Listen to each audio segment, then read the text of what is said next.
What would you say to someone who said yes to something and now they're suffering? Yes to a marriage, yes to a job, yes to an experience, and it turned out horrible, and they feel bad. They feel like if someone died, someone passed away. Like there's so many tragedies happening on just in a city, let alone a county or in a state. And there's Yeah. people listening to us who have said yes to things that turned out bad. And it does happen, right? Bad things happen to good people. What Mhm. would you say to them? And what would you say to someone who said no and now is missing out on opportunity? They're Yeah. full of regrets, they're full of remorse.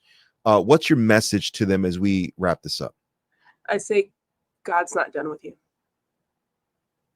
He still has plans for you, like he promised, plans to prosper you, to give you hope in the future, not to harm you. God never intends to harm.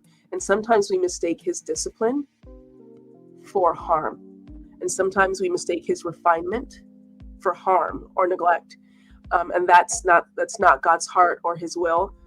And if you miss an opportunity, said no to an opportunity that you should have said yes to, God is going to come back or bring you back around to that point where you got off.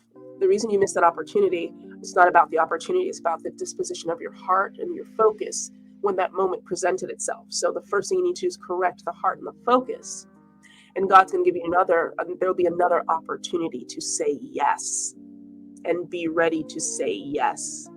And then for those of us that have said yes, like I have, when we weren't supposed to, or we said yes and maybe we were supposed to, but it didn't turn out the way we anticipated. God's not done with that either. He makes rivers in the desert, ways in the desert, streams in the desert. He says, I'm doing a new thing, do you not perceive it? Like I said earlier, for me, I said yes to something, and God was like, hey, you said yes because you were holding on to an old vision, an old dream, old desires. But I'm doing something new.